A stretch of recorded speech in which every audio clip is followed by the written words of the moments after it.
Sector? I hardly knew her.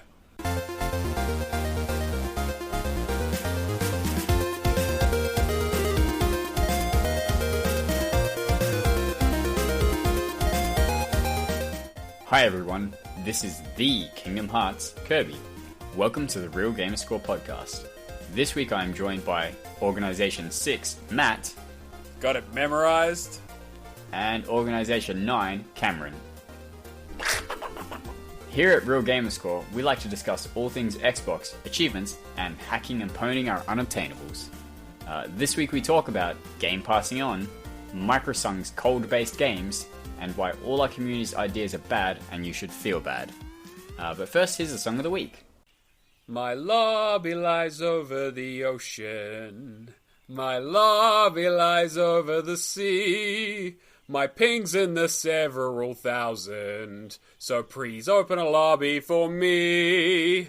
Bring back a lobby for me. Bring back, oh, bring back a lobby for me.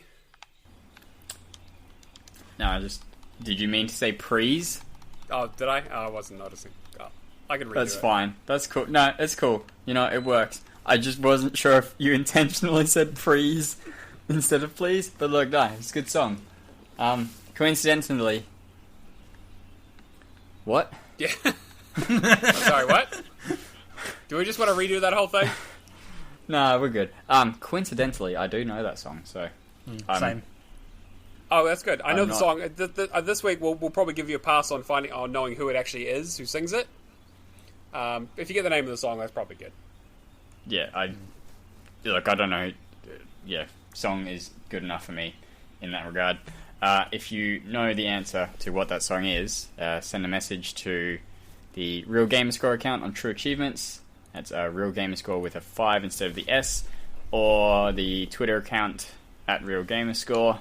Send it there, and Cameron will definitely let me know that you've entered.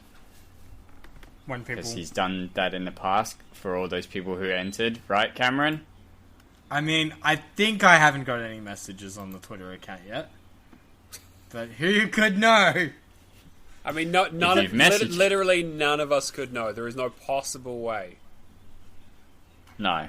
Quite clearly, I am the best social media manager these guys could afford. He changed the password on us. 100% correct. 100% correct. He was well within our price range. Of someone we already knew. And don't pay. Yeah. We pay him in exposure. Yeah, like that's the same thing people die from. Yeah. Oh, I'm just thinking of like sending him a vial of coronavirus.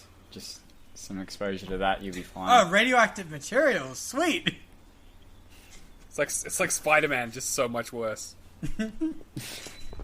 Corona Man, he comes out and he's got beer bottles on his fingers. And they're just terrible. He keeps breaking them and accidentally stabbing people with the glass. You know, it's like the worst superhero ever. Trying to get this cat out of a tree, trying to climb it up, and just keeps... I like out of us three that I have probably the best chances out of all of us not getting sick. And yet I'm the one that immediately is getting accused of being sick. You have a child. They're just massive disease factories. I don't want to hear it. I don't care that there's like 200 people getting off in Darwin who are okay. And we're quarantined for 14 days on this cruise ship. And they're definitely okay. I mean, it'll be the most exciting thing to happen to Darwin since it was discovered, right? Hey, they had like a tornado. Oh, yeah, fair enough. We had more World War II involvement than you did, buddy. What's World War II? Exactly. Is that when the sheeps had their uprising? That's when they teamed up with the emus. Yeah.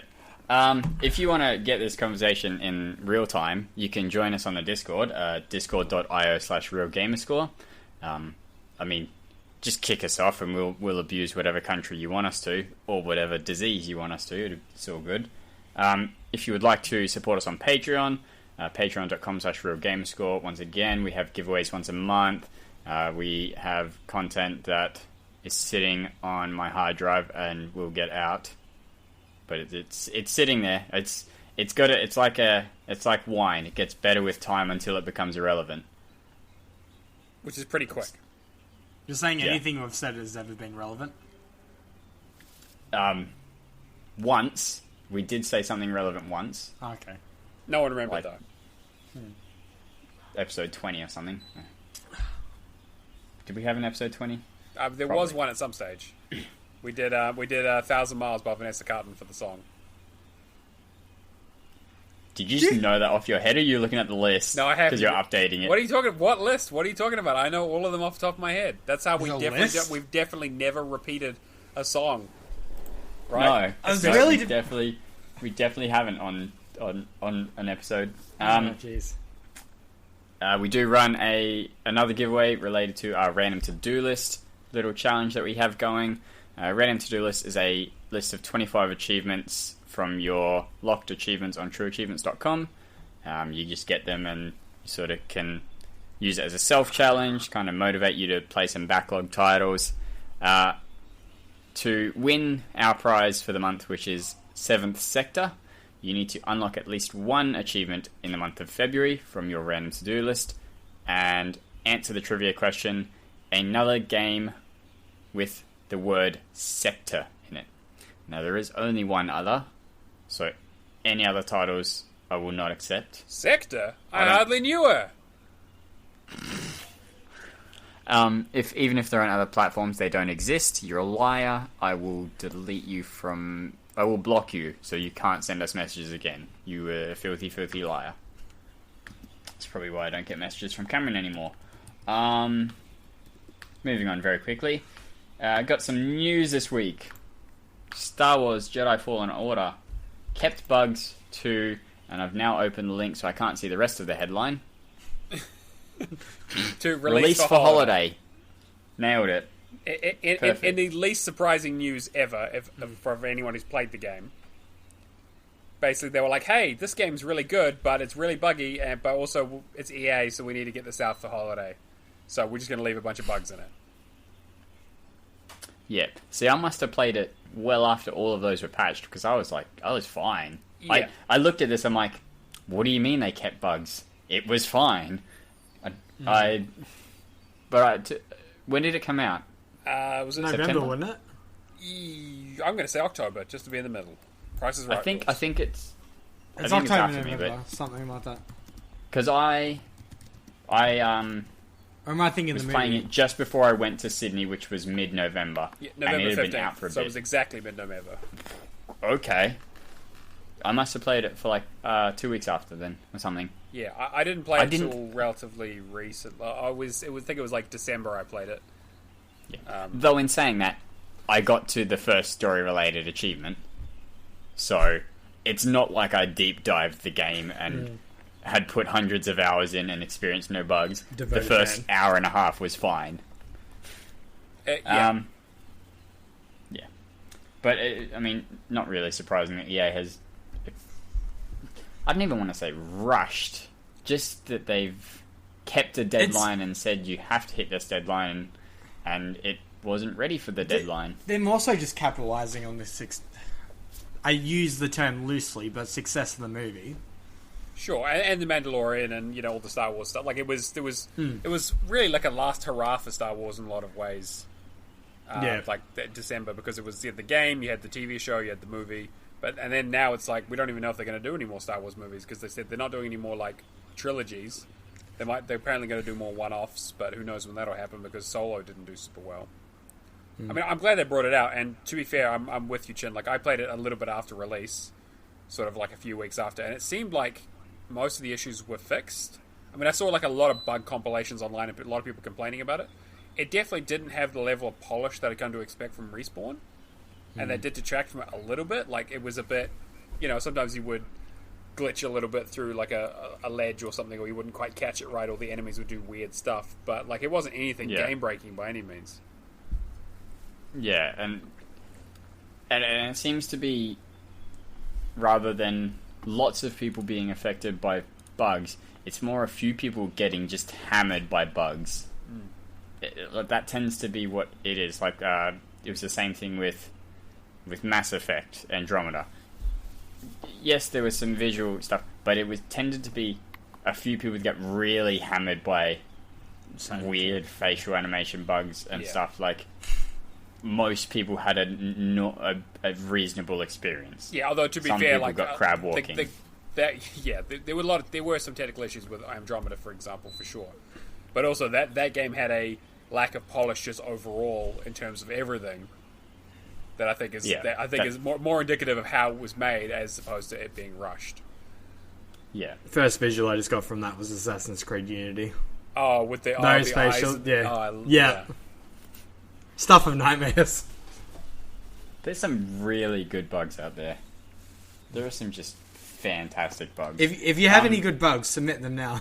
My favorite one I think was Aliens Colonial Marines, where the guy made the video of him fighting off the aliens, and then he turns to his left, and there's one of them like going like waving its arms and legs like wildly, and he putting on the Ritz behind in the background. It's perfect. My favourite one, and I still have it saved to my game clips, is Battlefield Hardline. Me throwing a frag over a wall, killing a guy, and he's paused as like a ninja kind of pose. just had to stop and take a photo of it. Just great. Yeah, I know I've had a couple, but nothing off the top of my head. Nothing memorable. No, but I know I've had really good ones, or ones that where I was just like, oh, no, now I remember one.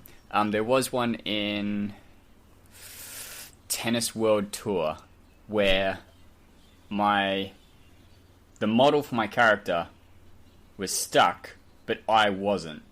So my character was there waiting to receive the serve as the model, but the floating tennis racket was running around returning the ball and stuff.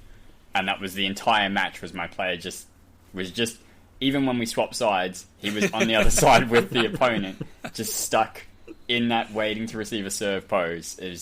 That was pretty good, actually. It turns out you're actually playing as Boo for Mario Tennis. Good stuff. But it clearly didn't affect the sales too much. Like it did phenomenally well for what they were expecting. So it still turned out alright. Yeah, and it's a good game, and the looks. I mean, not bad. It's almost certain they're going to do a sequel. Maybe or something else in the universe at least. Something slightly more sizable, maybe. Yeah, with DLC. And we'll see. I heard the first game described as kind of like the original Assassin's Creed, which is like it had a lot of good concepts, although it's much better than that. But it was described as that, and then the second one is probably going to be the one that really turns heads. Yeah. Mm-hmm. And makes a trilogy, and adds tower defense in the third. Yes, absolutely. Yeah. And then they'll do a fourth one where you play as a different character that no one likes. Mm-hmm. And it turns out he was a Sith, and you're actually playing as a Jedi who is just related to him. Yeah, and then he's going to get a weird haircut. Mm-hmm. And go back to his roots. Okay. Onto the end. There was a game that was shown off at E3. Was it last year? I think it was last year or the year before when they did their... year before, I think. When they did their Game Pass their ID at Xbox Game Pass mix of showing off everything that's going to be in Game Pass kind of deal.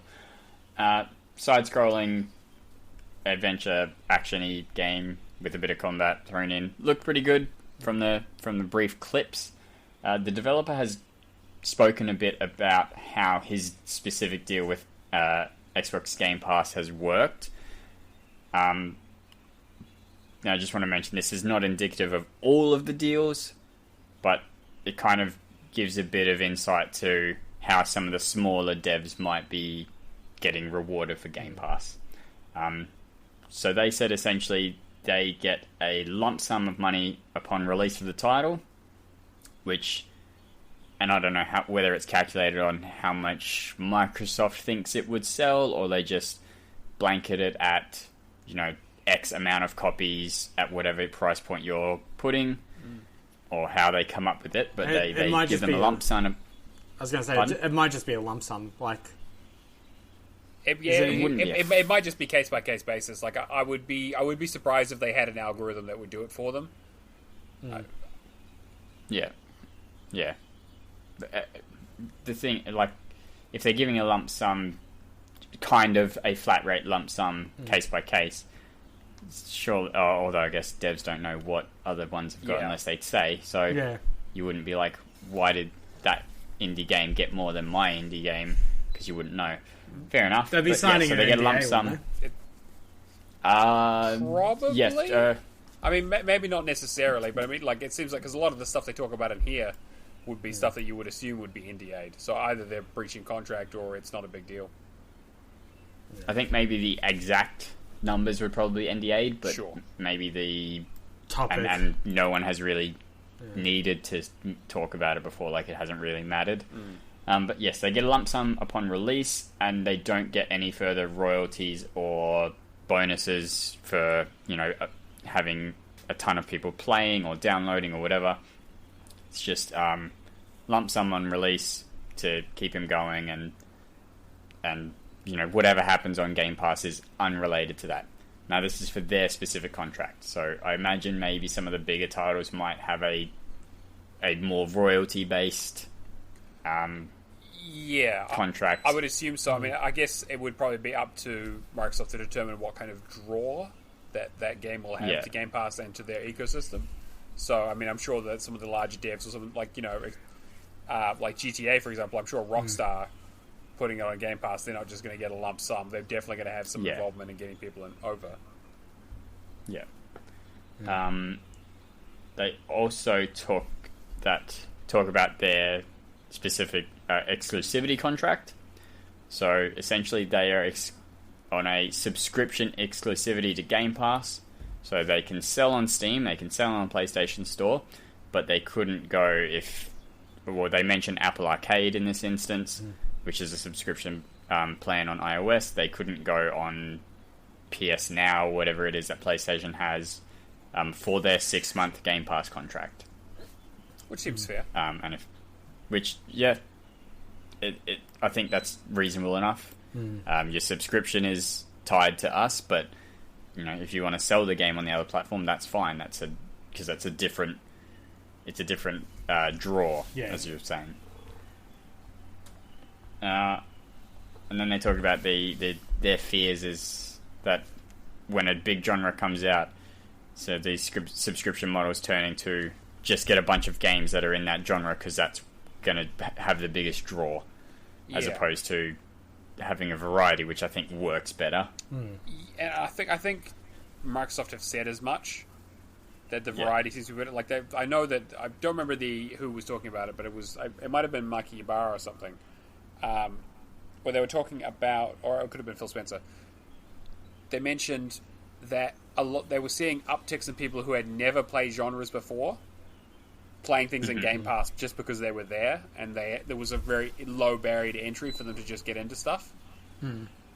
Now, I don't know if that's, because they didn't give exact numbers or anything like that, but they did say that they were seeing an increase in that, and I really think that's the way to go, is to have a really good variety of games, because Game Pass does have a great variety of stuff on there. I mean, most of it I've already played before, but that's, I'm not the typical user. For a fresh new user walking in, it's like going to a video shop and just having so many options, like kid in a candy store. Pretty much it, yeah. And it's also the amount of new stuff coming in that were completely unplayed.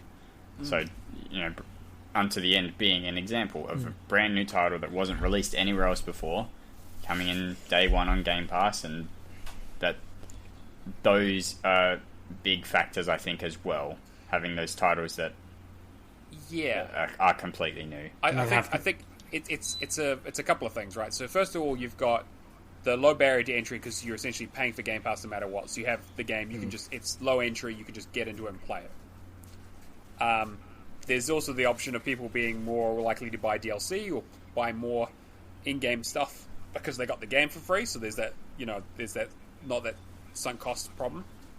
And the other thing is that when things get into Game Pass, like think about how many games get released, just put out there on the day-to-day, I mean, like if you look at Steam, for example, it's huge. It's hundreds potentially.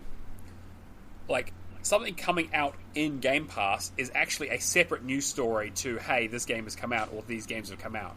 So, like for example, like looking at the TA homepage today, they've got Ninja Gaiden 2 joining Game Pass along with Kingdom Hearts 3 and a few other games like Yakuza. And it's like them coming out would still be a news story as such, but it's like the game's released. Like most of the time, you don't see this game is out unless it's a big title. But hey, this game is coming to Game Pass is a whole separate thing. Being like, hey, here's a reason to get excited, and then those other factors jump in, being like, hey, get excited for this thing that's coming out straight into Game Pass. You can play it right now for no money down and just enjoy it. And then we'll chuck some DLC on the end of it, and you can buy it if you want. And the variety with that too, like you're going to be hard come by if there's something there that you don't like or don't want to at least dip your foot into. Yeah, it's a big, lovely pool of good stuff. I mean, even obviously more so for the new person, but even for like you and I, Matt, who do have gigantic backlogs and have played lots and lots of titles, there's still value in Game Pass, which that is not the easiest thing to do. Oh yeah, absolutely. I mean, like Creature in the Well, for example, is the perfect example of this, where it was a game that got announced I knew nothing about, but I got told, hey, it's coming to Game Pass. It's a 6 to 8 hour game. It's challenging but not super difficult, and it's a single playthrough. You can get everything, just play through it, enjoy it, have the story. It turned out to be a decent game, not a great game, but like I would never have played it. B, I wouldn't have bought it until it went on sale, and C, even if I did buy it, it probably would have sat in my backlog for like at least a year before I got to it. Yeah. And so like this way they can cut through stuff, and they say also they have the thing of, hey, it's here for a limited time. Get onto it. Yeah. And like for example, some of the stuff I'm playing now is stuff that's in Game Pass, and I'm playing it over things in my backlog because of that time scarcity and also just the availability. Yeah. Yeah, it's a ever increasing bounty of like it just keeps getting better. Even the stuff that's pulled, you aren't for the most part going, that's really bad, why would they pull that? You go, that's fine, there's a ton of other stuff and there's so much coming. Like you're not feeling gypped for things leaving. Yeah, I wish they gave a bit more warning on it, but otherwise I think it's pretty good. Yeah, that definitely more warning, but I mean it's not too bad. Anything else on that? I think it's a. I don't know if them necessarily renewing the contract means they get another sum of money. Like, say you've got a 6 month, if they then renew for another 6 months, I don't know how. Well, whether that they say it's 6 months exclusivity, right? Like they can still keep it on Game Pass after that, because usually you see most games staying on Game Pass for at least a year. I think they said it was exclusivity for their 6 month contract. So I see what you're saying. Their game's going to be in there for 6 months, and then after that it will leave Game Pass if Microsoft want to. And they haven't renewed for many titles, I'll be honest. No, there have been a few, but I think 6 months is usually long enough for most people to play a game and move on. Especially if it doesn't really have legs. Which is, like, that's fine. I mean, most games, especially indie games when they come out, after 6 months don't sell. Like, most games don't have long tails as such. Yeah. There are exceptions, especially of course, not these days. Yeah. But there's so many other games out there, it's like, well, if you're not new, people aren't really thinking about it. Which is sad, for sure, but it's just the reality of the world we live in. Yeah, the amount of games that go on sale and people are like, I've never even heard of this game because it came out in a busy time, in the middle of last year or something, and it's now more than a couple months old, so you just, unless you were super aware of it, you just don't notice anymore. Or they're shadowed by another AAA title, or 50,000 other games coming out this week. They just got edged out. 10 to 15 releases, so like, jeez. I mean, this is a busy time of year. If something came out and you missed it, you wouldn't know about it until something major happened with it. Yeah, we talk about it being 50% off and it's an easy achievement game. And suddenly everyone buys it. But other than that... Exactly. Alright, so Microsoft... Damn it! Why is English so hard? Use your words, buddy. Please. Microsoft and Samsung have announced a cloud-based... Cloud-based? It's a fishing game. Is that you were playing Word Fishing Sim? Alright. Those achievements are really hard, mate. Can someone else do it, please? Yeah, sure. So Microsoft Samsung and Microsoft had announced a cloud-based game streaming partnership. Thanks, Matt. I wanted a person to do it, Cameron. That's why Matt did it. I'm just the person that manages the Twitter. Sorry, not just person. like I'm just circle. the thing that manages the Twitter. Yeah, you're just a bright shape, all right? Don't cut yourself on edge, yes. buddy. They got a cloud-based game streaming partnership, which is really annoying because I don't use Android products. So, I mean, they just recently brought xCloud to iOS, but I mean, and they did this with the announcement of Forza Street on mobile because that had soft launched. That soft launched in the Philippines like 8 months ago. Wasn't it named like Miami Street or something before it became Forza Street? Yeah, it was Miami Street on Windows 10, and then released on Windows 10, and then changed to Forza Street, released as Forza Street, and then was silent released on phones 8 months ago without achievement support. But I think it had like cross save enabled. But that was a silent release in a few regions. So now they've announced it with their big deal with Samsung. Though why you use that game as your it has Forza in it. That's enough, yeah. They couldn't get Halo Infinite working on it, unfortunately, yet. Yeah. So, look, I didn't really read the story. Okay. Samsung incorporating xCloud into future devices. So natively, then? Yeah, I guess so. Comes on the on the you install. Would assume, but it's not confirmed. It's not confirmed, but it's likely that it's going to be the case. Yeah, I mean, and again, it's super early. They've announced it. I doubt there's been, years and years of work put into it if they're announcing it at this point. So, and especially with xCloud being so new, at least in terms of testing. It's more so just a announcement on the fact that they're going to a partnership and will be likely working on this kind of stuff in the future. Nothing's concrete yet, but yeah, it's basically like an this is just an announcement. Yeah, but I thought all I care about is what were Apple's demands that you couldn't meet, Microsoft, huh? Did they want a lump sum up front? Is that it? They wanted their 30% or whatever it is. Yeah. Yeah.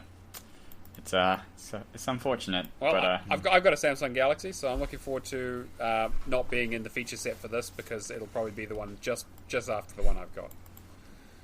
Yeah, I'm waiting for my Google phone to have Stadia support. Mate, you'll be set. We won't have xCloud for 4 years, given our regions anyway. So yeah, true. Might just have to move. It's going to Canada soon. So yay them. Just really annoying. I mean, this is the punishment we get for having better beaches. I just don't understand it. It's a trade-off. Yeah.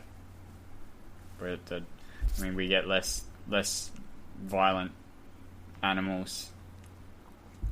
Is that a thing? No, of course it's not. Absolutely not. You get nothing. You lose. Good day, sir. We have to deal with all the fun stuff: the horrible government, the bushfires, the no xCloud, emus. Just emus constantly. When was the last time you saw an emu in the wild, Cameron? Have you ever seen an emu in the wild? I've seen an emu in the wild. I live in the country, so. Ooh. Well, you know what they say, right? For every emu you see, there's 10 that you don't see. Yeah, usually behind you. Yeah, of course. Or usually underneath you because they do the weird swoopy thing with their head. You never see them coming. Emus, So emus I don't so know. dumb. Yeah, I missed it. I'm glad I missed it. Emus I don't know, but yeah, kangaroos definitely daily. Are there emus you do know, though? I know you haven't seen many emus you don't know, but did you see many you do know? Alright, so the G-Task roundup. What's been happening with the G-Task? I hear the knives are out this week. Knives are always out. It's getting feisty. We are getting... I don't know what period we're in anymore. We're in 33. I do know. It's week 34, but period 33, because there's an extension. The bonus is just a real... For anyone who's still in solo side and team side, it's just a real kick in the nads. The bonus is to the gym, which is for the solo side, and it's to end the scoring period with at least a 50% improvement over the following stats: TA, Gamerscore, and achievements earned. So if you went for top 25% last week in team and are also in solo, you have a real hefty push ahead of you to get the bonus. Might actually have to play some video games. Yeah. A lot of video games. If I look for... no, I don't know what he got. But his team was... Oh, his team just snuck in. I wonder if they calculated that. Anyway, solo side for period 32, the cutoff was 3,184. Our lowest scorer was, surprisingly, Secular Forever, with 3,282. 98 above cutoff, and he used 5 bonuses. Oh, must have been an off week.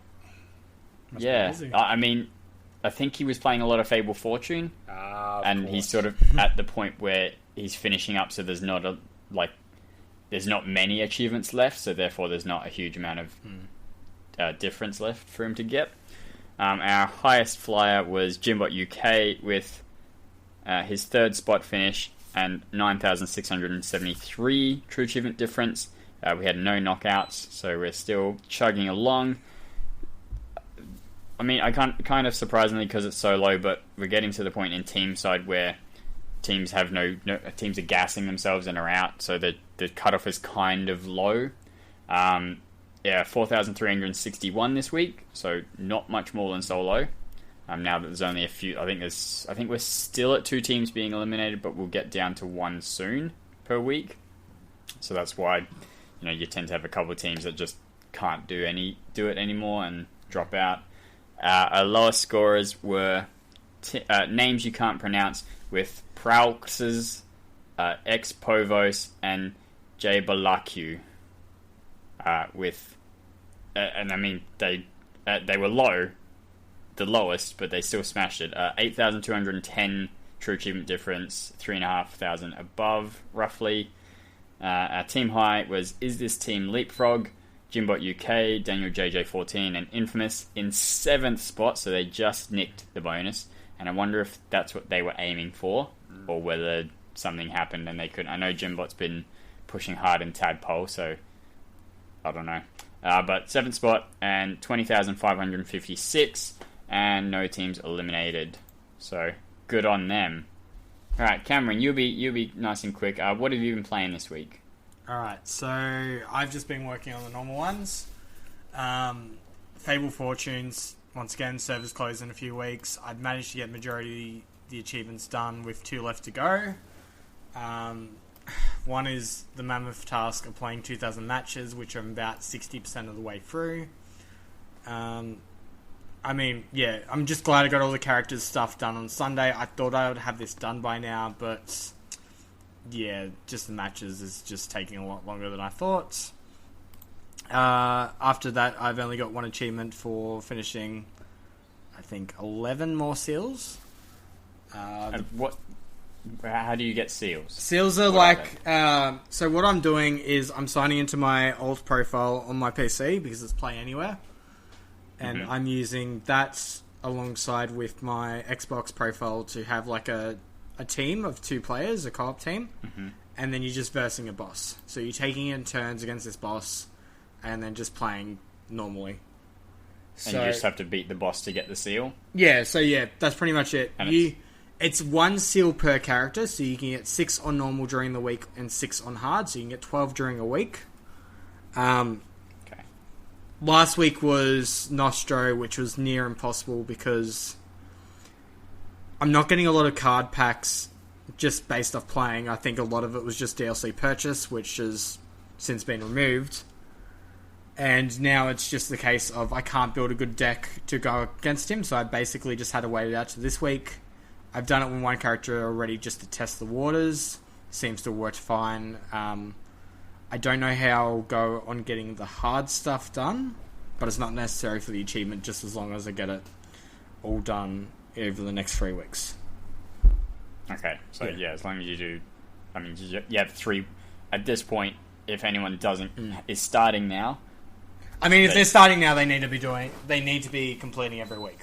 Unless they get lucky and get the hard stuff done. I mean, if Nostro's next week, then I'm not going to... They can't do an easy run starting next week, essentially. No.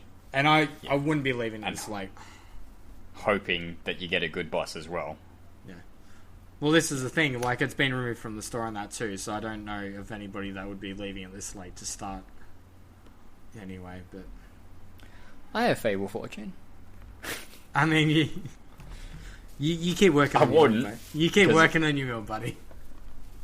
I didn't think I didn't even know it existed until I heard about it being shut down, so... Yeah. No, it wasn't that. It was... There's Smite 1 I played on the computer to see whether I would want to play it on the Xbox. That was the one I did. Makes me think... there was no achievement. Has Gwent closed down, or is that... Oh, it's being shuttered. I know that they took out the tutorial and I think ranked, so those achievements are dead. Oh yeah, no point starting them.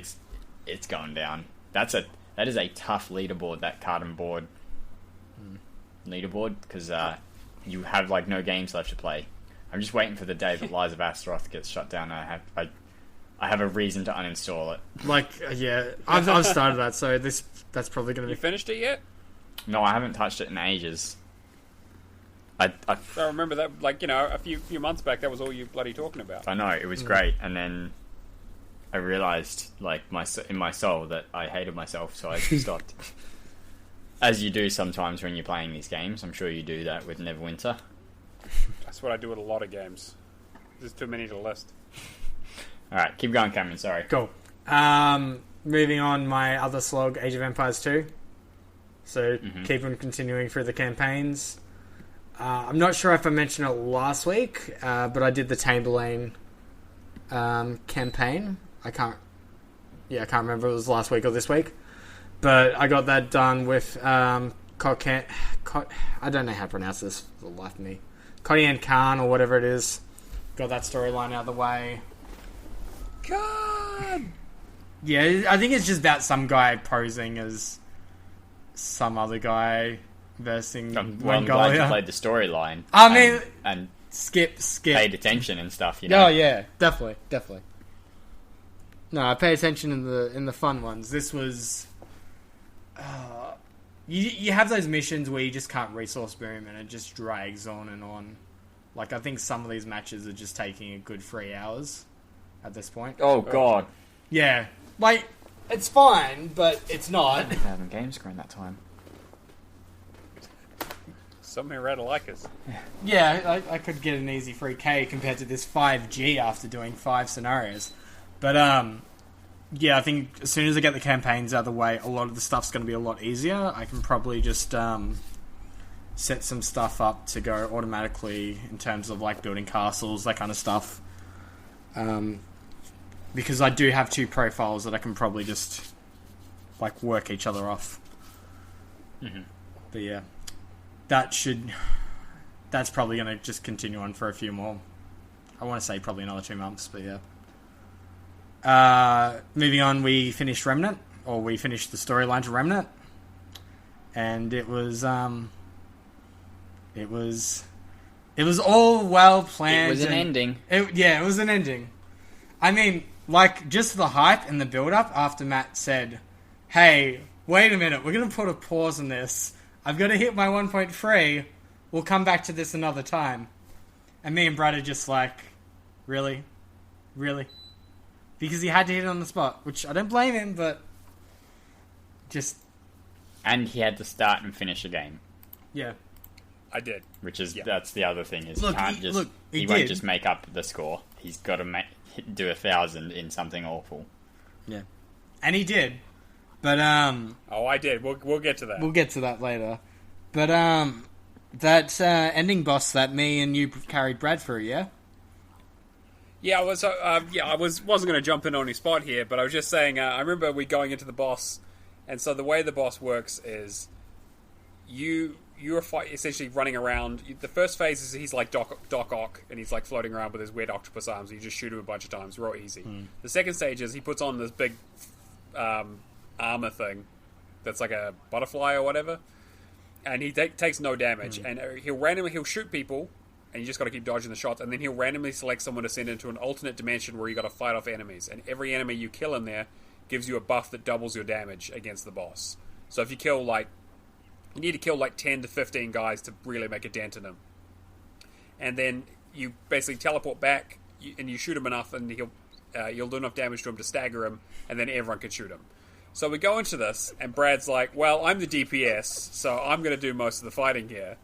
And we're like, all right, Brad, that's all you, buddy. And so every time he gets sent across, he's like, oh, no, this is too difficult. I keep getting killed. Or my crossbow isn't good for fighting multiple enemies. I was like, well, change weapon. And so eventually it gets easy enough. Yep, should just, you could literally do it in the menu. And so every time he'd come back, he'd be like, oh, I got 10, and he would just keep blasting the enemy. And so the boss would take a little bit of damage, but he wouldn't do enough to stagger it for the rest of us. And so we're like, oh man, this boss is man, this boss is like glitched or something. Like, we haven't figured this out. Like, we must be doing something wrong. Difficult as. Yeah, and so the one time I get teleported, because I was really unlucky and only got teleported once.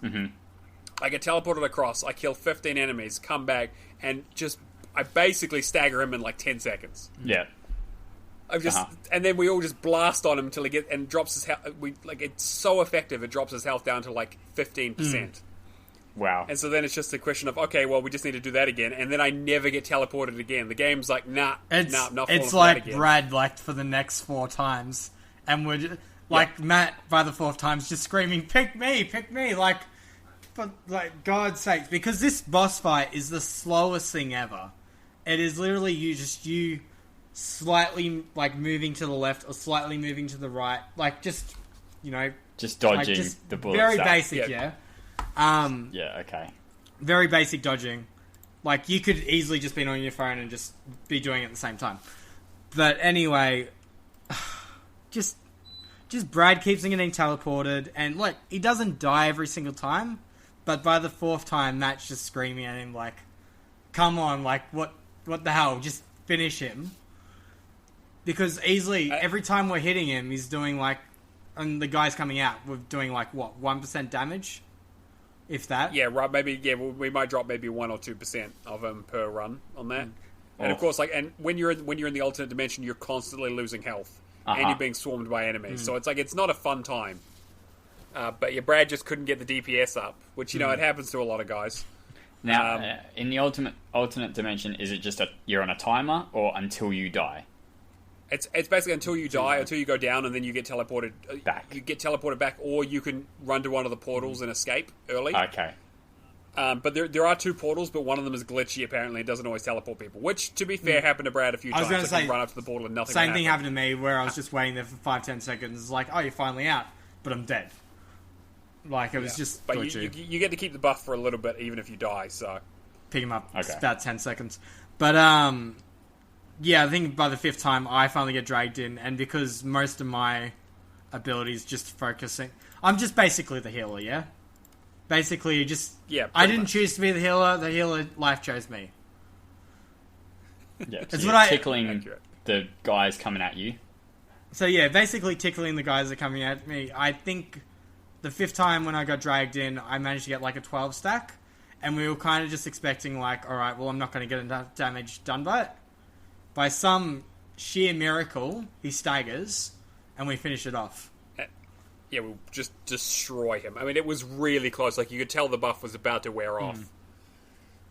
But, yeah, so we got that done, and that was an ending. Now, Yep. sorry, did this scale to the number of players you had? That not this specific boss, but in general the game? Yes, to an extent. I imagine it would. It does to an extent. Like I think it doesn't scale necessarily the difficulty of the enemies, I don't think, but potentially the number of them. Okay. At least in that one, the game itself does scale. So what you can do is you can re-roll a campaign or do like a mini campaign for an area if you need to go back and fight a different boss. Yep. And whenever you re-roll, it will scale to whatever level you are as soon as you've re-rolled. So if you go back to the beginning of the game during your first playthrough, you'll wipe through the enemies. But now I re-rolled it because I needed to do a new playthrough because I needed a different boss. Mm-hmm. And now the enemies have scaled up, which is a bit annoying, to be honest. I'd say it is nice though that we can invite each other into each other's games and just get achievements based off items. Like getting that strange coin was good. Helpful. But so I managed to get most of that done, and basically all we're doing now is just going through and doing the alternative stuff in the campaign and getting certain bosses that we need to get done for certain achievements. But Alright. I think you've got like 10 achievements left. Something around that? Yeah, something like Yeah. that. So we'll probably finish that soon. Is 3 players the right number? Yeah, Definitely. definitely. I mean, you could do it with 2. No. I I would mean, say- like, does 3 players feel like the right number just in general, not specifically for? Oh Like, do you think it would be better if you had 4, or no, better I as a actually 2? think 3 works actually surprisingly well. Okay. I'd be interested to see what they do with more, and I'm assuming they'll because they'll do a sequel to this, I think, because it's done relatively well for them. I'd be interested to see if they do any more than 3, but I think I was a bit surprised that it was a 3 instead of a 4, like most games. But I think actually it works quite well given the nature of the game. Okay. Yeah, it was a lot more enjoyable than I once thought it was going to be. I mean, Yeah, especially once you get out of that first area. Brad suggests anything, and you're kind of like, is this gonna be a 300+ hour grind?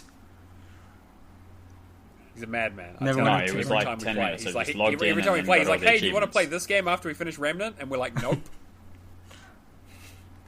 I'll stick around for Dead Island, but anything else he suggested. Yeah, no. maybe. So we did Remnant, and then the only thing I've really ever played, well, mainly my main 3 are going to be Fable, Fortune, Remnant, and Age of Empires until I get them done. I downloaded Final Fantasy.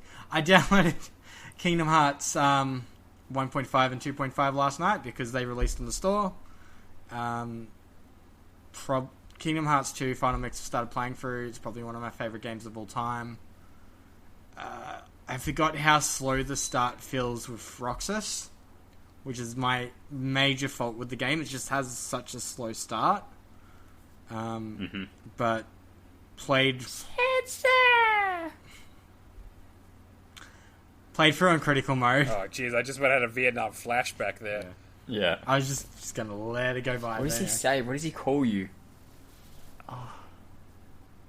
You've just played it, Cameron. What is his insult to you? Hey, I'm playing this Kirby stuff. Skip cutscene. Alright. Cool. But I'll look it up then. I was going to say, you look it up. You let us know. But, yeah, so I did Twilight Town last night, as well as, I can't remember what the Beauty and the Beast world's called, but did most of that. Hollow Bastion. Is it Hollow Bastion? I thought so. The castle? I don't know.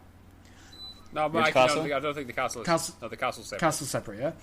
But, yeah, and I got to a point where after the Fat Bandit started one-hitting me like 10 times in a row because I was doing critical mode, and I think Hedgie, our lovely new Discord member, probably saw me dying a few times on Mixer last night. So yeah, got some quality footage there, mate. I mean, nothing that we wouldn't expect. Yeah, pretty much. But other than that, like I'm enjoying it. I'm just waiting back to the moment I get Glide again, because I just love Glide in Kingdom Hearts 2. And I'm only up to level 10, but I'll probably sink a lot of more time into this. And then past that, just buying DLC for Battleborn. I haven't unlocked any achievements yet, but it's going to be my next big slog before servers close. So finished up the week with 2,090, surprisingly. It's a good week. For those 4 games, yes. What about you guys? Matt, I couldn't find it. Kirby? Oh. No, you couldn't find it? No, I couldn't find it. No. It was- I can go next if you want. yeah, because I'm not ready. Yeah, fair enough. So it's clean up week for me, as most weeks are, now that I'm not buying games. So I finished up Spider-Man, Amazing Spider-Man 2. Just finished up that grind of sitting there and beating up the same 10 Carnage guys to get levels up. The achievement didn't glitch on me, which is the one thing I was worried about, because I know that was very, very buggy for a lot of people. Wait, did you do that at the prison area? Yep. Yeah. Yeah, the prison area where you just beat the same enemies over and over again. Yeah, it was incredibly boring. Yeah. And then I also have been playing some Magic 2015 Ooh. with friend of the show Expovos.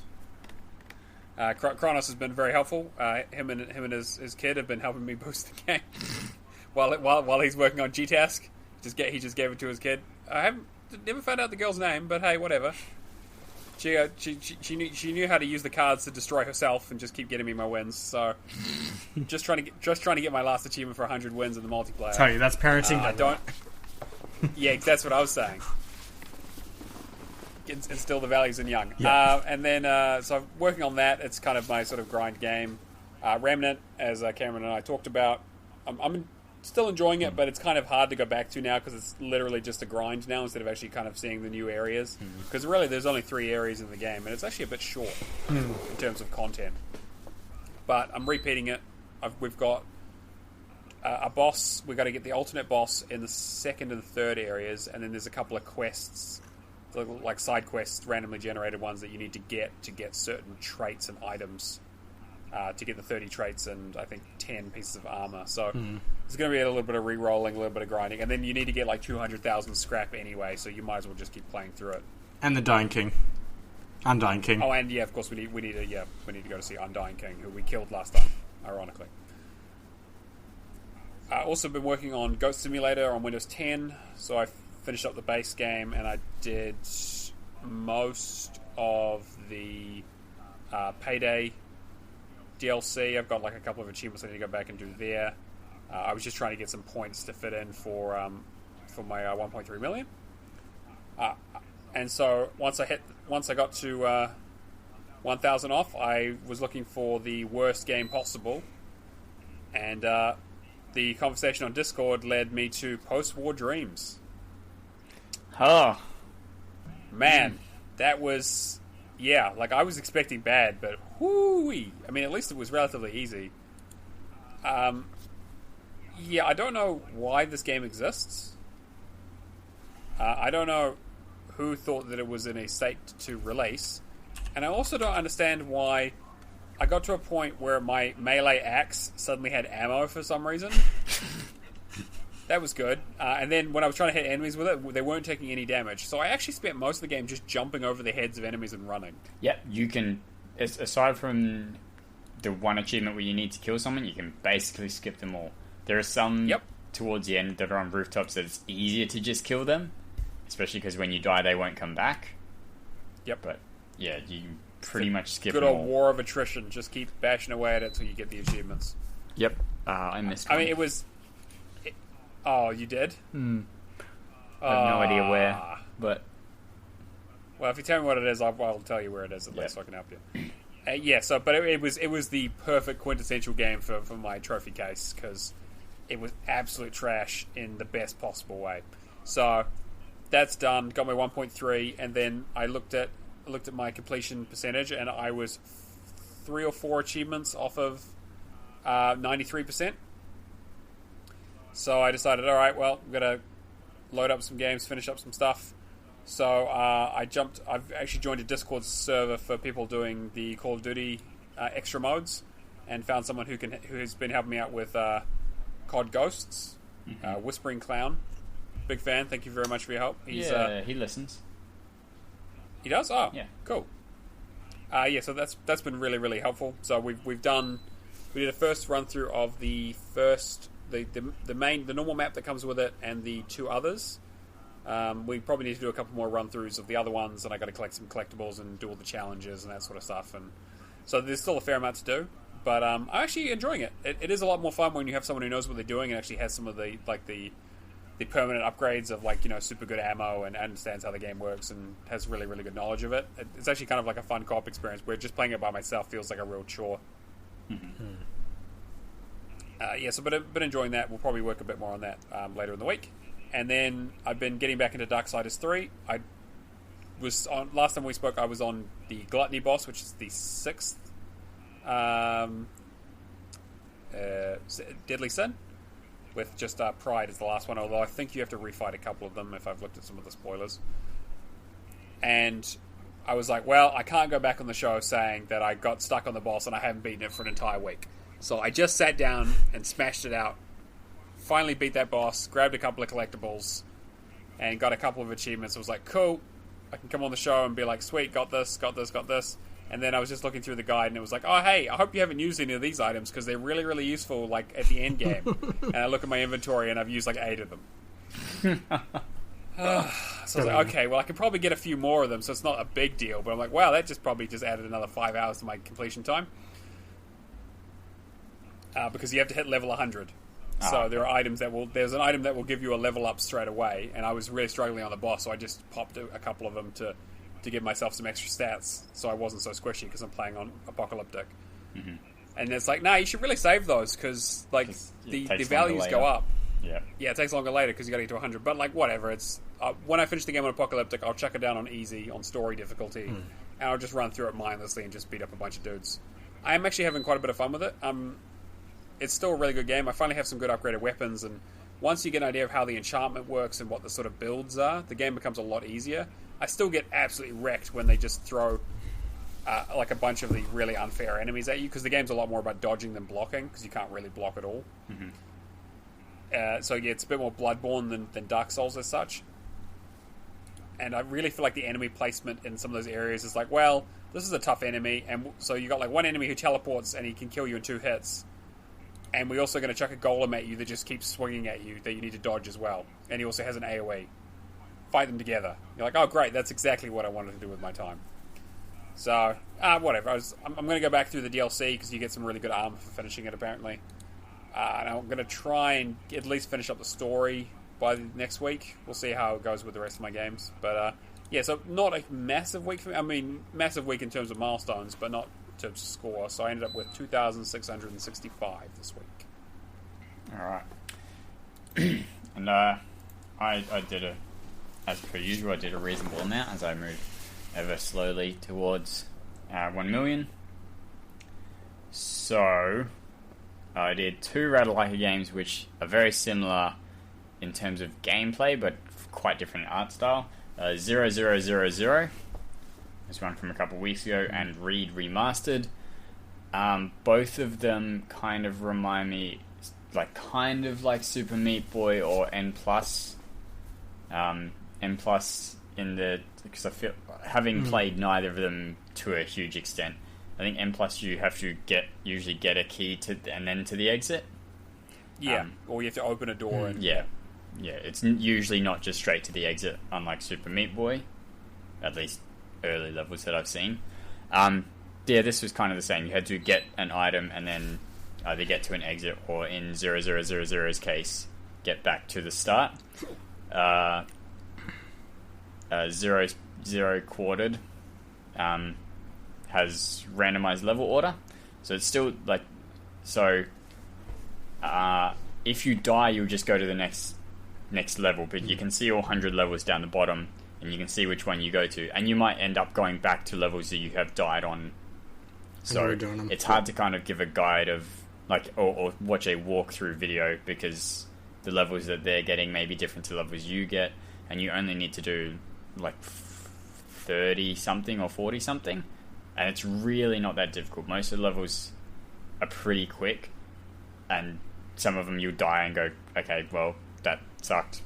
But I mean, you bash your head on the wall long enough, you'll get through. It took me 25 minutes, so even then you can see it's not a huge game. I think it might actually only be 20 something levels, but Yeah, It not a was- hugely long game.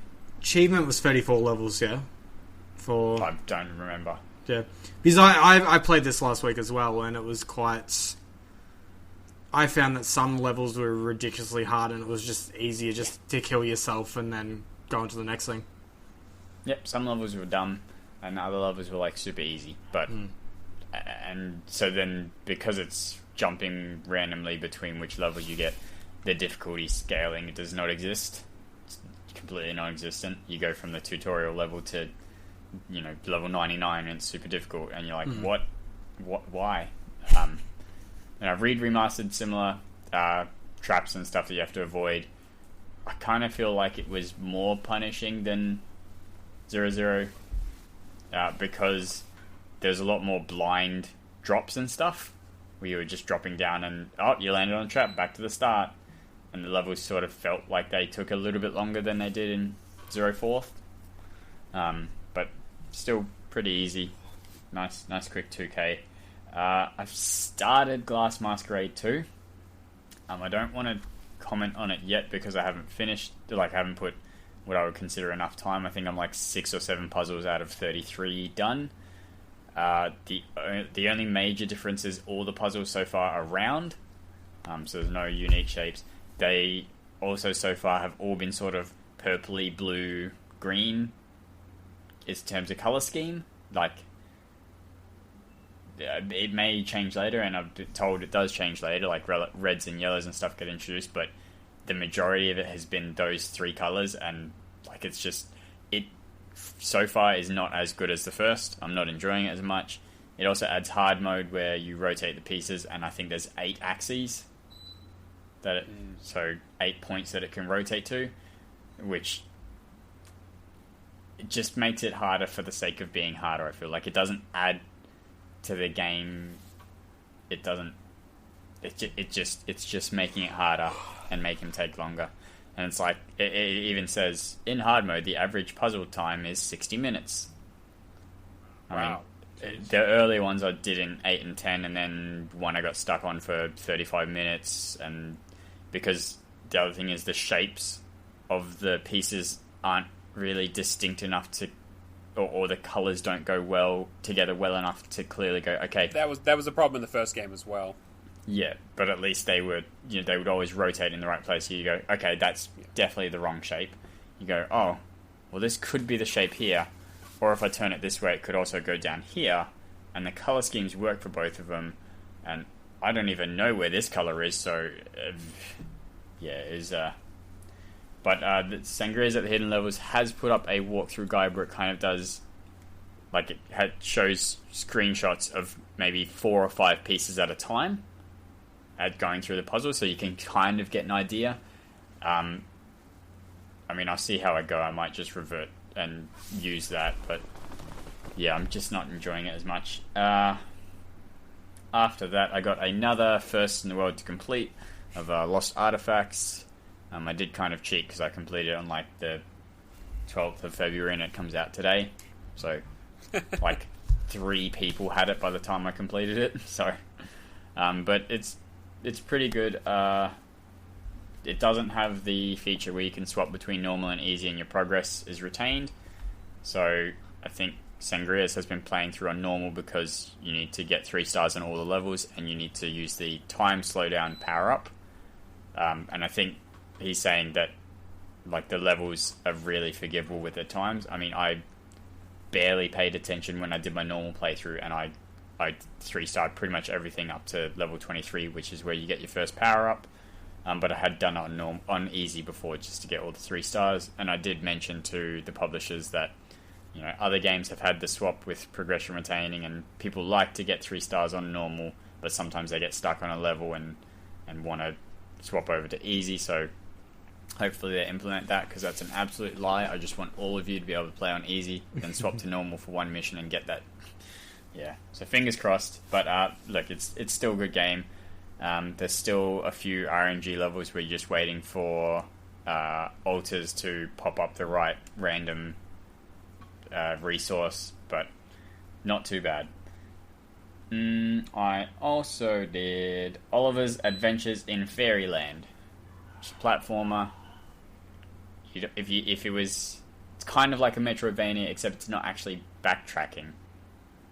It's just kind of you get power-ups and then can access new areas. You don't have to, there's nothing in the old areas that you go back for, if that makes sense. Like there's not right. There's not a power-up that or a collectible that you can't get because you don't have a power-up. It's just more progression once you have that power-up within a very small level. So you're revisiting rooms, but you're not, I wouldn't call it backtracking because you're always moving forward. Okay. It's more Zelda than Metroid. Yeah. And also there's a God mode cheat, so you just don't die. So that's nice. There is a unlock all items cheat, but that doesn't get you the individual achievements for picking up the items.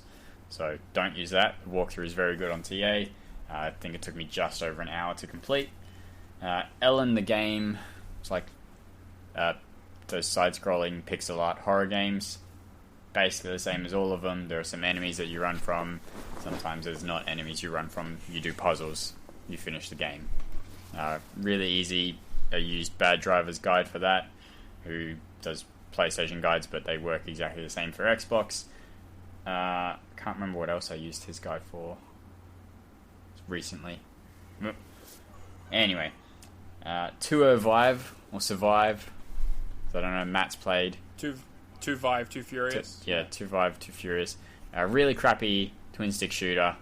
Just boring. Absolutely awful. Really bad. And the leveling in the horde mode bit at the end is dumb because I feel like building a turret and the turret killing things should give you experience, but it doesn't. So you kind of have to build a few turrets so you don't die and then shoot things, which, Anyway, moving on. Last couple games. Carnival games, Hello. Play Xbox Game Pass Quest. That's my alarm. We normally don't record this early. Carnival games. You have to beat each game on hard mode. I had a couple of those to finish up against 3 hard AI, and then did some of the miscellaneous achievements for each game with multiple controllers because it's really easy to, do outstandingly well when there's no one to compete against. But I have the Get All and 3 other achievements, 2 of which I will need another person for because they're just, the AI are too dumb or it's too hard to try and use 4 controllers at the same time. But that's a nice, reasonably easy game. Creepy Road is a side-scrolling, it's a run and gun, I guess is what you would call it, and it's terrible, and I hate it, and I played a little bit of it and then stopped because I hated it so much, but I will go back to it because it's reasonably short completion, but it's bad and awful and I hate it. And last but not least, Ping Redux. So this is a game where you are a dot and you have to get to like a goal. So you launch yourself and bounce off walls and get to your goal, and you get stars depending on how many bounces you took. So each level has a different requirement. There are 12 worlds and a boss at the end of each world. So I unlocked the 12th world at 199 stars, and then you don't have to play any worlds after that. You don't have to play any more levels once you've gotten that. You just beat the bosses, and the bosses tend to be unique. So, one of the bosses in one of the worlds was kind of like a brick breaker style level. One was missile defense. One was Space Invaders. So the kind of unique ones. And then the last boss is really horrible and awful because suddenly it turns into Geometry Wars, but not good. So you still have to launch yourself by aiming the left stick and shooting, and you get launched in that direction and continue going until you change. But then you can also use the right stick to shoot, and you have to blow up 100 of these aliens or planets that are constantly shooting lasers at you. And I don't know if there's been an update since the guides that are out, because the guides that are out showed your score, as in you have killed 10 aliens, you need to hit 100 to get 1 star. Now it just tracks how many times you've bounced. So if you launch, because that was the score in the normal levels, is you bounce and however many bounces, but in the special levels you need to do different objectives, but it just continues to track bounces. So I have no idea how many I've killed because I've bounced a bunch, and it was like the whole game was like 3 hours, 2 hours that being on level 12, the final boss, and the other hour was getting to doing all the other achievements. Like, it was just a really... I would still recommend it because it's pretty cheap, and everything except that boss is easy, sorry. But yeah, I ended up with 8,200 Gamerscore for the week, which was surprisingly good. I didn't think I did that much. Thought I was around 4 or something, but yeah, all good. There's a ton of crap like usual, and there will be until Nicely done. Hit 1 million. Yeah, sales. Well, before sales, Game Pass games. Did you want to, or you want me to talk some more? Okay. We could. Cameron, you go through it, mate. So, in terms of Game Pass games that have been announced to be added, do we have dates? Yeah, they're in there. Just cool. just down a bit. Click on the article. That's right. Yeah, having a look. I was lazy this morning. So, first game to arrive on Feb 20th is going to be Team Ninja's Hack and Slash Ninja Garden 2. Alex's favourite game. Yeah. Yeah, he loves Ninja Gaiden 2. He loves the fact that he has that on his tag and can never ever remove does he it. Actually? He absolutely hates it. He's so annoyed. No, but does he have that on his tag though? What's the... Oh, he totally does.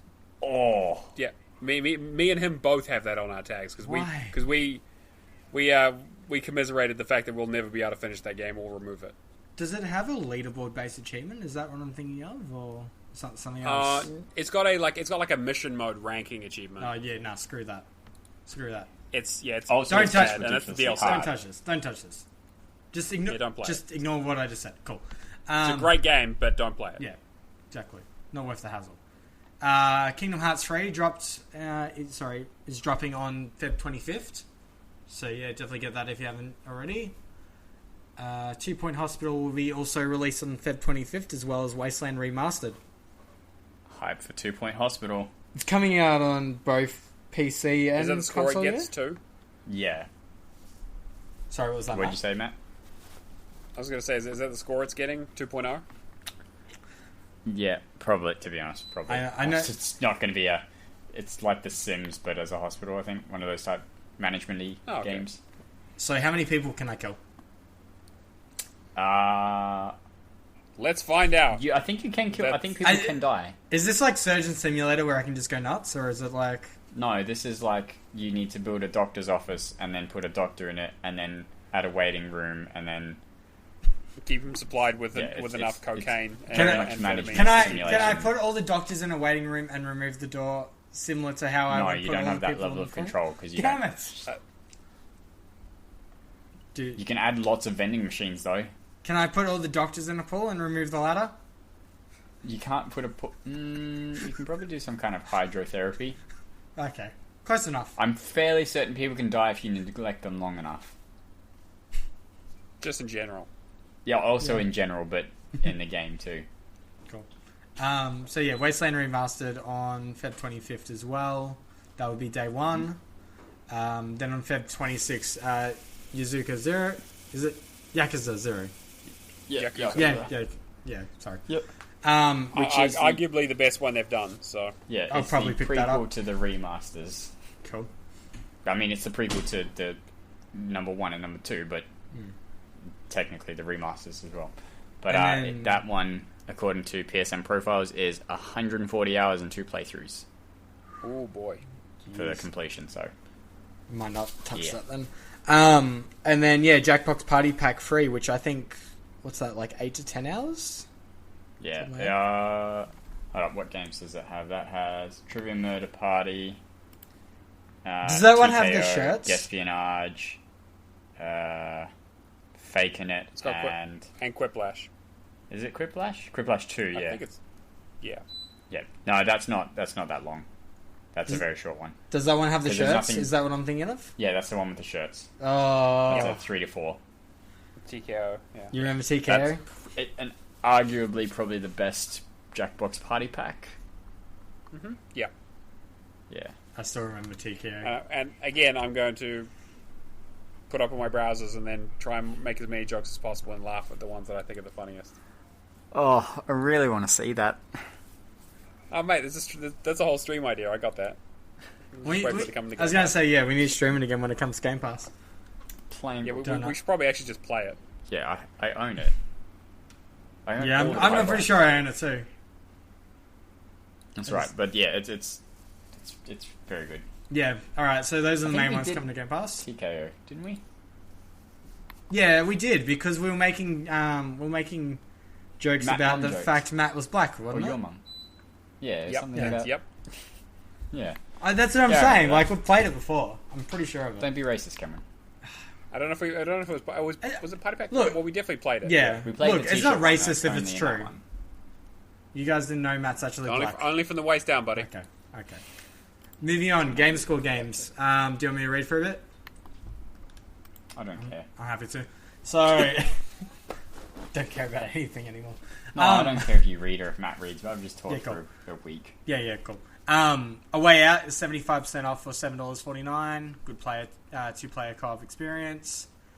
You're going to Airy. do that for every game? Because that's going to take a while. Yeah, I was going to say, might just do that for that one game and then not say anything about these 99% that I don't know.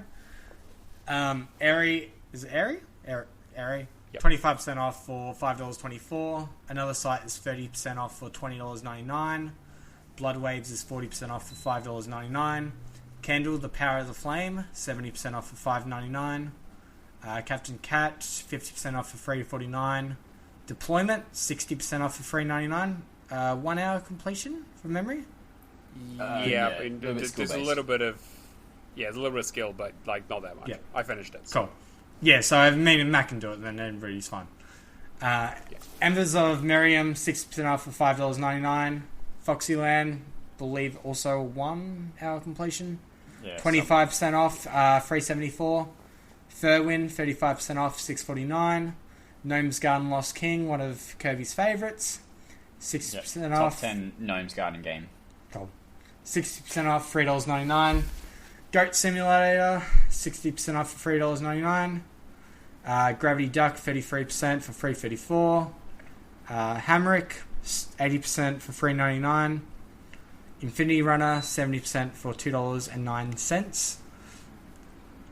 Meg Aquarium, 25% off for $17.99. Meow Meodas, 20% off for $11.99. Miles and Kilo, 75% off for $1.99. Must pick that up. My Brother Rabbit, 50% off for $7.49. Neighborhood Horde, 67% off for $1.64. Have I mispronounced What that? game was that?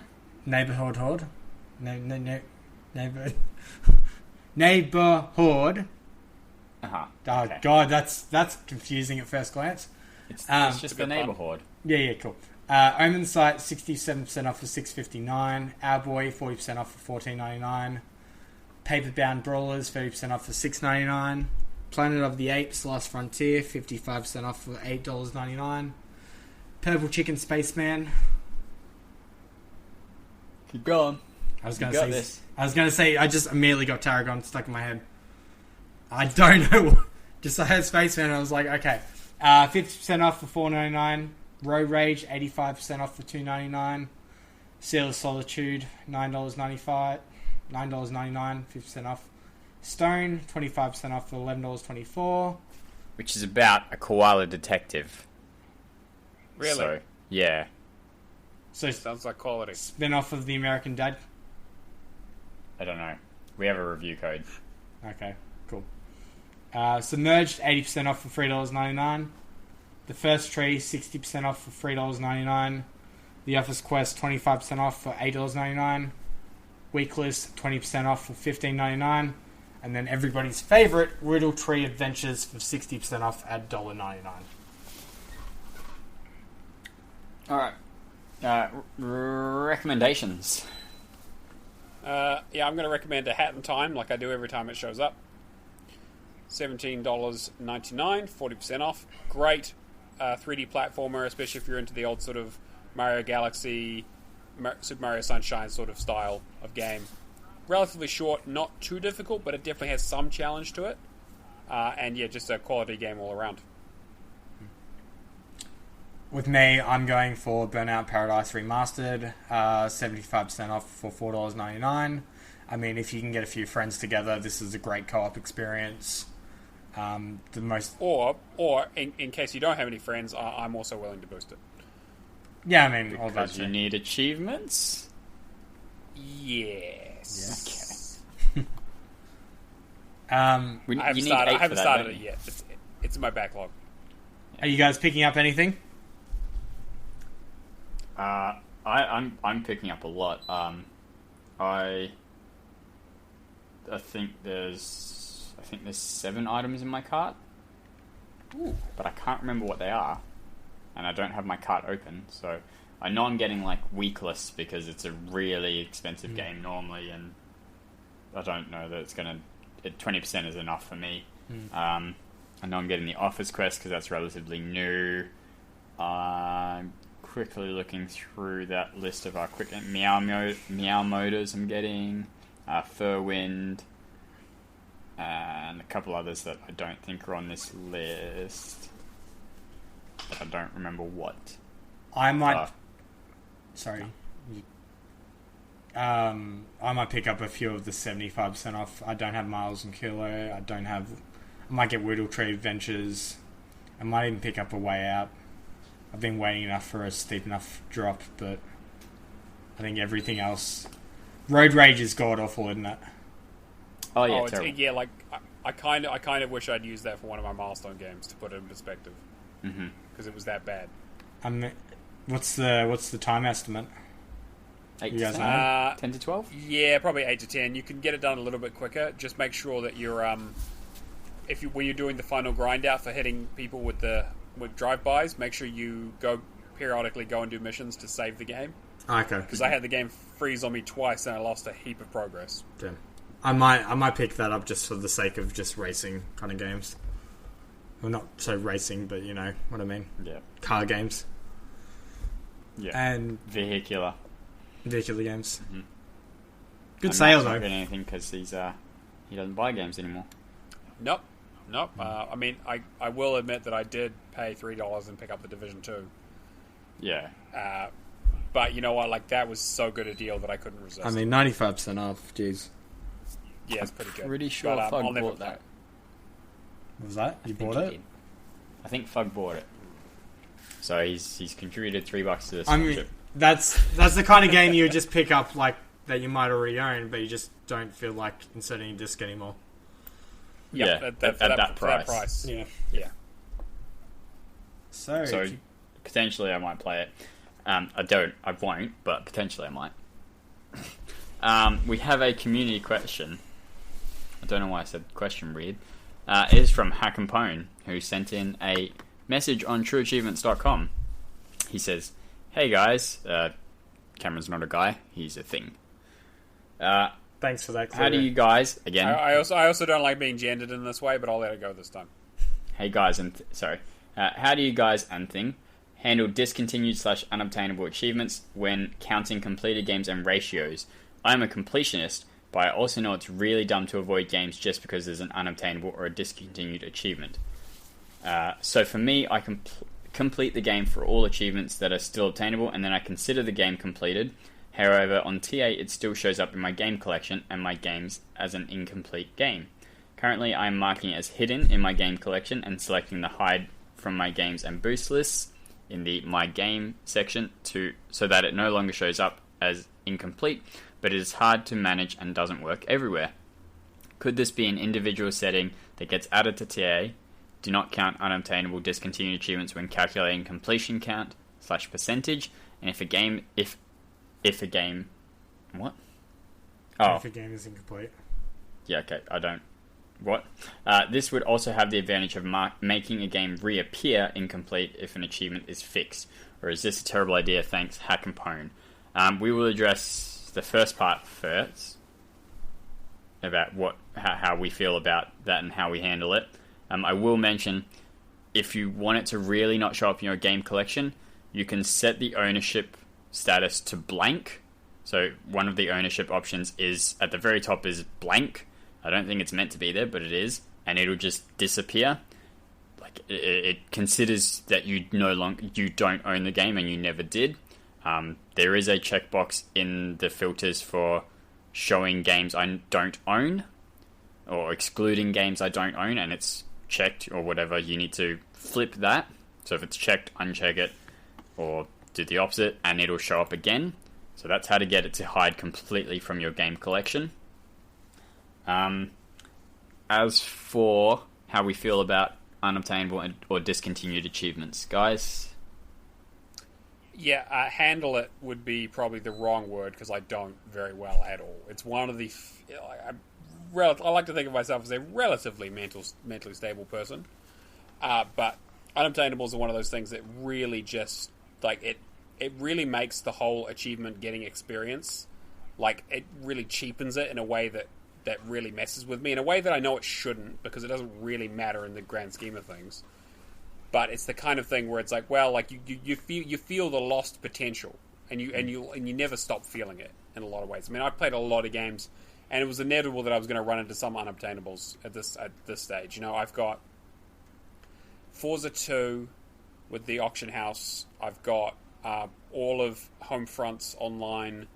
I've got the Mask achievement for Army of Two, the 40th day.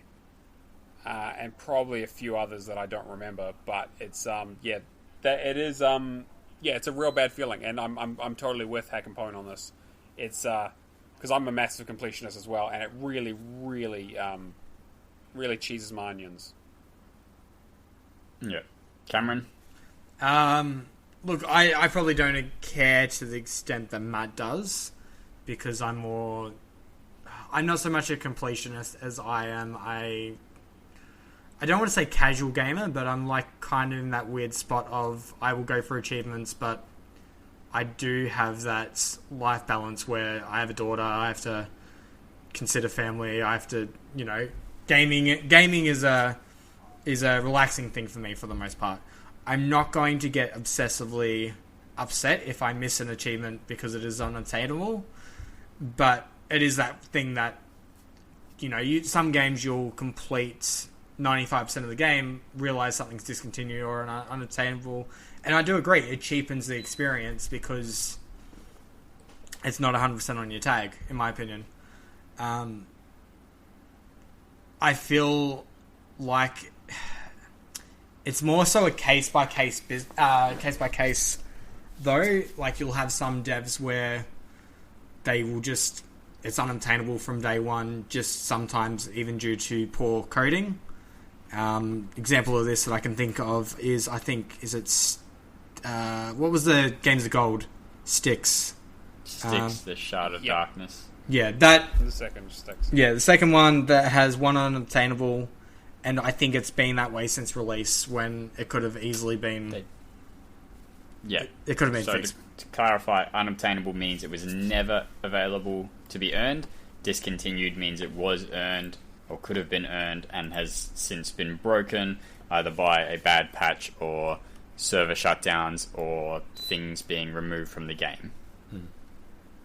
So unobtainable means that they could have never been earned.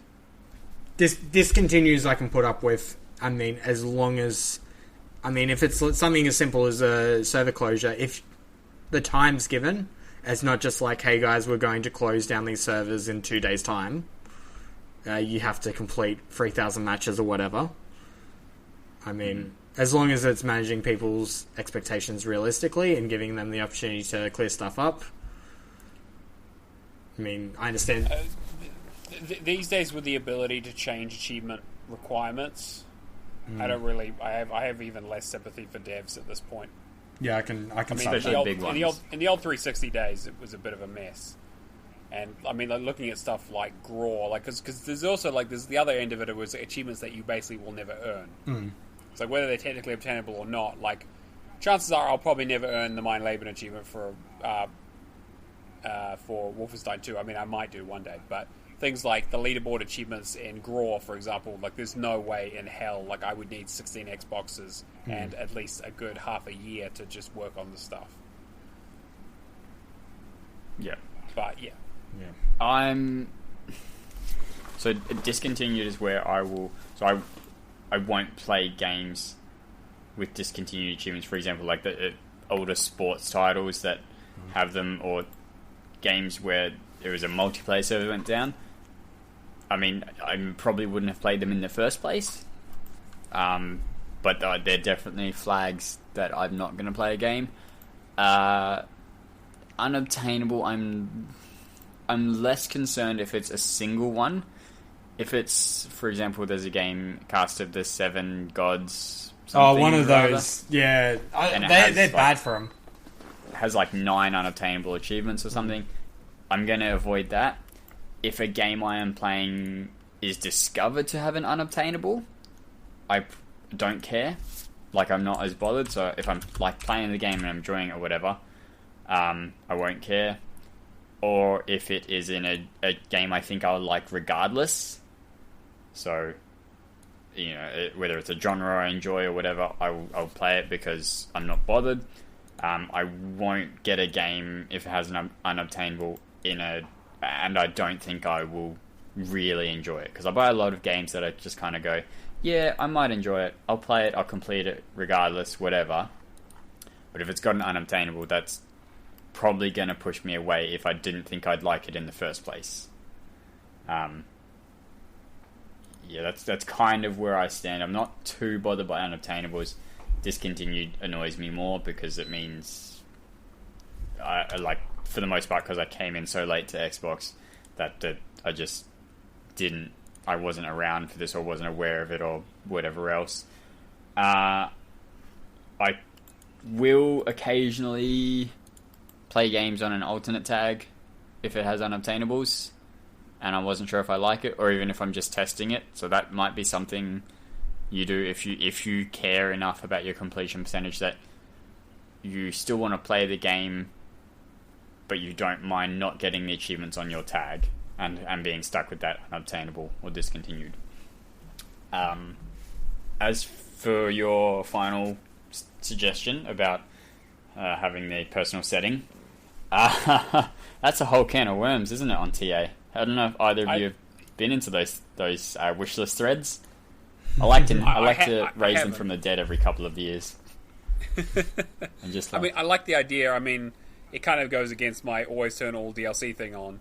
But I think there is a difference between not earning an achievement, not owning the DLC for the achievement, or not being able to earn the achievement, right? Yeah. Yes, I think there's a very big difference between an unobtainable and a discontinued in terms of a completion. Like there are features on True Achievements that just cannot apply to games with unobtainables. You can't set a completion time for the other, say, 20 achievements, one of them's broken. You can't set a completion time for the other 19 because you haven't completed it. And that's something we'd like to get up and running, but it is contentious. If you look through the forums, you'll find those threads. Lots of people argue about it because it kind of goes to a slippery slope.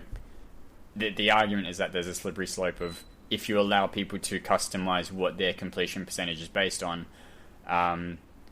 what's stopping huge amounts of people going, well, I don't have Xbox Live Gold. I can't get online achievements. Can I exclude them from my completions so I don't have to? And while that's not a great argument, it's probably enough. Like, you will just get... If we start opening up those gates a little, you will get people who will ask for that. You'll do this for them. Why won't you do this for us? Arguments. Yeah. Yeah, I can see the vision camera argument starting already. Yeah. So, I personally don't think they should count as completed, like, because they aren't. That's just how I feel. I do think that things like being able to set completion times and other things that would go along with completing games that we can't currently do. I think they would be nice, but they're not complete in my eyes. I mean, and realistically, unobtainables should be in the minority. We shouldn't be seeing that many of them. And the thing is, I mean, they are definitely the minority. The issue is that we will remember them more than a game we could complete. And that's the thing. You remember the bad things more than you do the hundreds and hundreds of games you could complete. You go, man, there is this one game I can't ever complete. And that sucks. Yeah, like exactly. Like the three that I rattled off of, like the games that I played, what are we? It's almost 13. Some of them are almost 13 years ago now, and I still remember the ones that I still can't finish. Yeah, so it is that. It sticks with you. It was another comment I'd seen in the TA Pro Discord of, man, there are so many get all achievements that are broken. I say there really aren't. That's like, we just don't remember all those ones that work fine. You just go, you do notice the ones that don't work, and that's what you fixate on. You don't think about all the ones that do work and have no problems because they're not a problem. But yeah, it's Cameron, what do you feel about personal completion stuff like that? Good news. I feel weird about it because it's like at the end of the day, as much as we. I feel like it is that slippery slope. And it's hard to, as much as you want to, it's hard to implement something where it's not going to just eventually end up as well, you guys can do this, why can't we do this? And then just eventually end up to, there's no point anymore because everyone can just you customize it how you want. Yeah. I don't like playing on hard, so I guess the main argument is leaderboards, obviously. So definitely.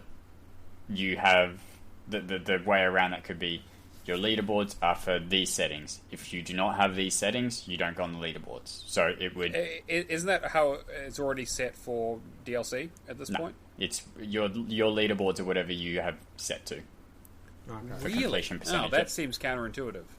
Yeah. So I will see, if I look at the completion leaderboard, I will see everyone on include own DLC, not all DLC. And I think that's because that's the default, and that's what I've just stuck with. So if you had no DLC settings, that's what you would see on that completion percentage leaderboard. Everyone with those settings. So it's all of that's what you personally see. Even when I go to your page, I will see your completion percentage under my settings. Right. So, I mean, personally, I think that those should be static. They should be all DLC. If you're chasing completion percentage, that's my personal view. If it's a leaderboard, I mean, that would make sense. And then, therefore, if you're excluding unobtainables and excluding whatever else, you don't count. You don't show up on the boards at all. Like for that specific board.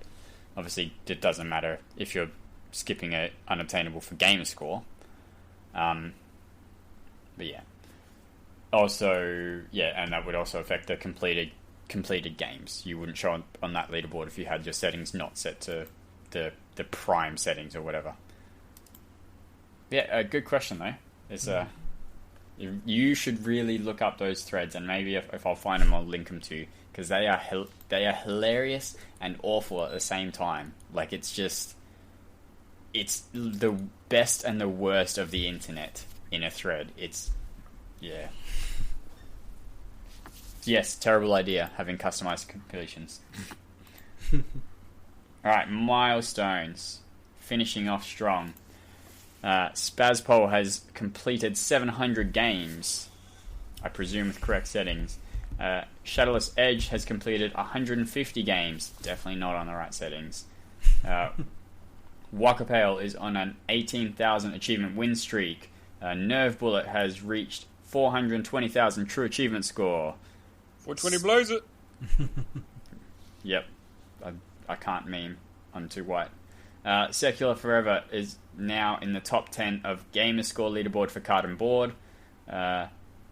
Jay Balaq is now number 1 in Nova Scotia, made up place. True Achievement leaderboard for party.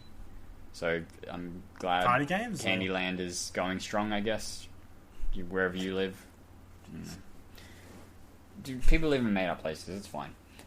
Prue has reached a new milestone of 600 completed games and having a birthday today, which I noticed as I was looking through, so happy birthday to you. Birthday.